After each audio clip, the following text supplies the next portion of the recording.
Head lines آپ نے ملاحظہ کی اور اب خبریں تفصیل کے ساتھ۔ کرونا وائرس سے 40 افراد جاں بحق ہو گئے، جس کے بعد اموات کی تعداد 12,527 ہو گئی۔ پاکستان میں کرونا کے تصدیق شدہ کیسز کی تعداد 5,68,506 ہو گئی ہے۔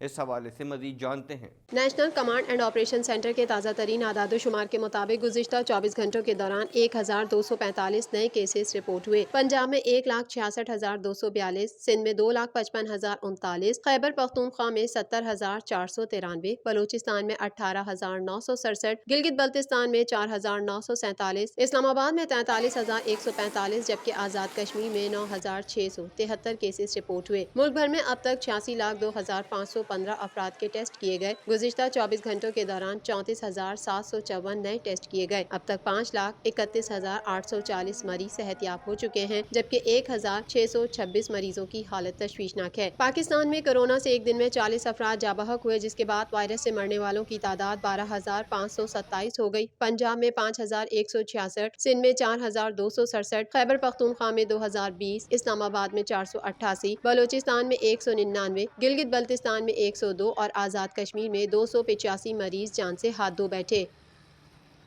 وزیر اعظم عمران خان نے کہا ہے کہ سابق وزیر خزانہ اسحاق ڈار سب سے مہنگی گاڑی استعمال کرتے ہیں۔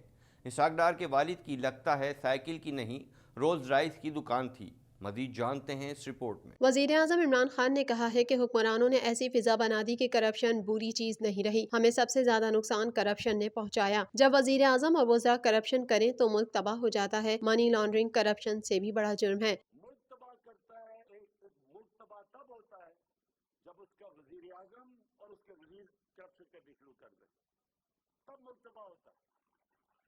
اور یہ کیوں؟ اب یہ ذرا سن لیں، کیونکہ میرا کام ہے آپ کی تربیت بھی کرنا۔ آپ کو سمجھ آنی چاہیے کہ یہ ہو کیا رہا ہے۔ میں جب پرائم منسٹر ہوتے ہوئے جب میں پیسہ چوری کرتا ہوں تو میری مجبوری ہوتی ہے کہ میں وہ پیسہ ملک سے باہر لے کے جاؤں، نہیں تو لوگوں کو نظر آ جائے گا۔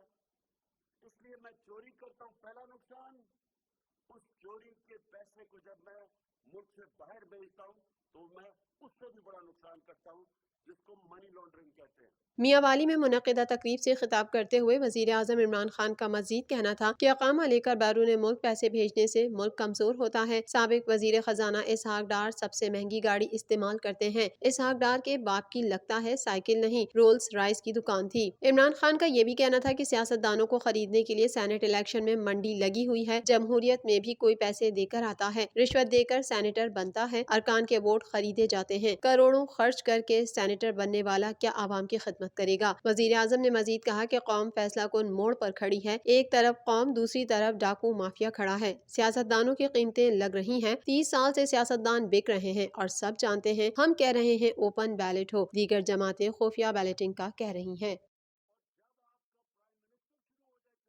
سپریم کورٹ آف پاکستان نے صدارتی ریفرنس میں اپنے ریمارکس دیتے ہوئے کہا ہے کہ سیاسی جماعتوں کے اتحاد سے متناسب نمائندگی پر فرق نہیں پڑتا۔ بین الصوبائی اتحاد بھی ہو تو خفیہ رکھنا کیوں ضروری ہے؟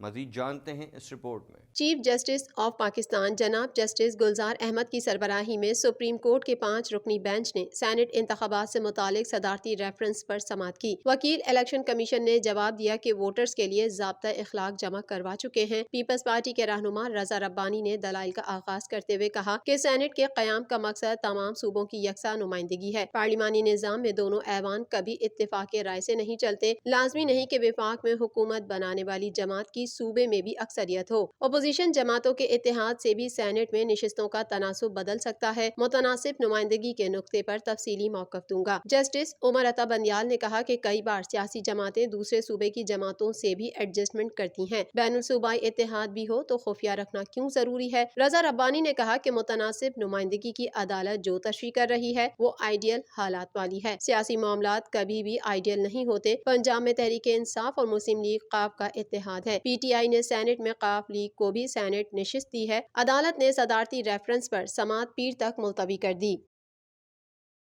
سینٹرل پاور پرچیزنگ ایجنسی نے بجلی کی قیمتوں میں 92 پیسہ فی یونٹ اضافے کی درخواست کی ہے۔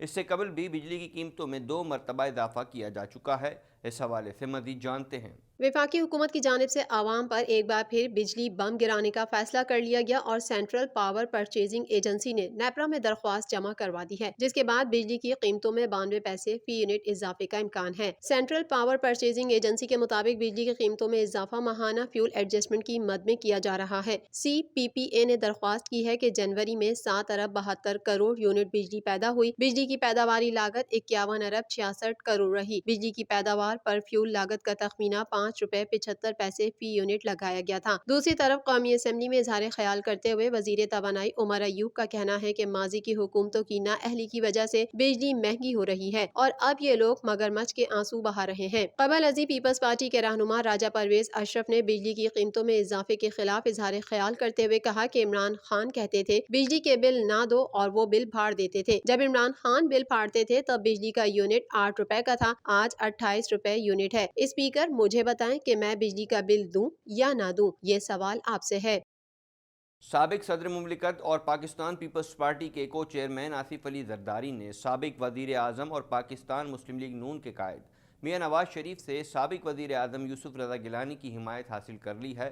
इस हवाले से मज़ीद जानते हैं। साबिक सदर मुमलिकत और पाकिस्तान पीपल्स पार्टी के को चेयरमैन आसिफ अली जरदारी ने साबिक वजीर आज़म और पाकिस्तान मुस्लिम लीग नून के कायद मियां नवाज शरीफ से साबिक वजीर आज़म यूसुफ रज़ा गिलानी की हिमायत हासिल कर ली है। साबिक सदर आसिफ अली जरदारी ने नवाज शरीफ और मौलाना फजल रहमान से राब्ता किया, जिसमें नवाज शरीफ ने जरदारी को यूसुफ रज़ा गिलानी की मुकम्मल हिमायत का यकीन दिलाया। साबिक सदर आसिफ अली जरदारी सेनेट उम्मीदवार यूसुफ रज़ा गिलानी को कामयाब कराने के लिए मुतहरिक हैं। इस सिलसिले में आसिफ अली जरदारी और नवाज शरीफ के दरमियान टेलीफोनिक राब्ता हुआ, जिसमें दोनों रहनुमाओं ने PDM प्लेटफॉर्म पर सेनेट इंतखाबात से मुतालिक गुफ्तगू की। टेलीफोनिक राब्ते में नवाज शरीफ ने सेनेट इंतखाब में यूसुफ रज़ा गिलानी की मुकम्मल हिमायत का यकीन दिलाया। दूसरी जानिब आसिफ अली जरदारी ने मौलाना फजल रहमान को टेलीफोन किया। गुफ्तगू में सियासी सूरत हाल, सेनेट इलेक्शन और लॉन्ग मार्च पर तबादला ख्याल किया गया, जबकि दोनों रहनुमाओं में खैबर, KPK और दीगर सूबों से सेनेट उम्मीदवारों पर मशावरत हुई। दोनों रहनुमाओं के दरमियान लॉन्ग मार्च के तरीक़ाकार और हिकमत अमली पर भी बातचीत की गई और यूसुफ रज़ा गिलानी की इंतखाबी मुहिम के हवाले से भी मशावरत हुई। अमीर जमात इस्लामी सिराजुल हक ने कहा है कि PDM वालों ने अपनी कोई कमिटमेंट पूरी नहीं की। शहजादों और शहजादियों की सियासत से अवाम को कुछ नहीं मिलना। मज़ीद जानते हैं इस रिपोर्ट में। अमीर जमात इस्लामी पाकिस्तान सिराजुल हक का कहना है कि इलेक्शन में असेंबलियों और सेनेट के लिए एक कानून होना चाहिए। हम मुल्क में नोटों, लूटों और बूटों की सियासत का खात्मा चाहते हैं। PDM वालों ने अपनी कोई कमिटमेंट पूरी नहीं की। मानसहरा में ज़राइब लाक़यामा के नुमाइंदों से गुफ्तगू के दौरान सिराजुल हक का ये भी कहना था कि हुकूमत मसनूई ऑक्सीजन पर है, ऑक्सीजन हटाते ही खत्म हो जाएगी। PDM और PTI की सियासत में कोई फर्क नहीं है, दोनों की सियासत चंद शख्सियात के गिर्द घूमती है। अमीर जमात इस्लामी का मजीद कहना था कि इलेक्शन में असेंबलियों और सेनेट के लिए एक कानून होना चाहिए। हम मुल्क में नोटों, लोटों और बूटों की सियासत का खात्मा चाहते हैं। अमीर जमात इस्लामी ने कहा कि PDM वालों ने अपनी कोई कमिटमेंट पूरी नहीं की। शहजादों और शहजादियों की सियासत से आवाम को कुछ नहीं मिलना। पाकिस्तान सुपर लीग 6 के लिए टीमों ने अपनी तैयारियों को हतमी शक्ल दे दी है। मेगा इवेंट में बरतरी की जंग लड़ने के लिए टीमें बेताब हैं। इस हवाले से मज़ीद जानते हैं। पाकिस्तान सुपर लीग 6 में शायकीन क्रिकेट गैर मुल्की और मुल्की क्रिकेट स्टार्स को एक्शन में देखने के लिए बेताब नजर आ रहे हैं। शायकीन की आमद पर कोरोना प्रोटोकॉल्स पर अमल दरामद यकीनी बनाने के लिए मुतालिका इदारे सरगर्म हैं। लाहौर कलंदर्स, कोयटा ग्लेडिएटर्स और मुल्तान सुल्तान्स ने प्रैक्टिस सेशंस किए। पेशावर ज़ल्मी के खिलाड़ियों ने इंट्रा स्क्वाड मैच खेला। कराची किंग्स और इस्लामाबाद यूनाइटेड प्रैक्टिस मैच में मुकाबिल हुए। स्क्वाड्स की प्रैक्टिस और मैचेस के तयशुदा शेड्यूल में तब्दीली कर दी गई। नए प्रोग्राम के तहत टीमों ने नेशनल स्टेडियम का रुख करते हुए भरपूर मशकों का सिलसिला जारी रखा। लाहौर कलंदर्स, कोयटा ग्लेडिएटर्स और मुल्तान सुल्तान्स ने प्रैक्टिस सेशंस किए। पेशावर ज़ल्मी के खिलाड़ियों ने हनीफ मोहम्मद बाई परफॉर्मेंस सेंटर के ग्राउंड पर इंट्रा स्क्वाड मैच खेला। तैयारियों की जांच के लिए कराची किंग्स और इस्लामाबाद यूनाइटेड प्रैक्टिस मैच में मुकाबिल हुए। दूसरी जानिब टीमों की जानिब से बुलंद अज़ाइम का इजहार का सिलसिला भी जारी है। मज़ीद खबरें भी बुलेटिन का हिस्सा होंगी, मगर इस ब्रेक के बाद।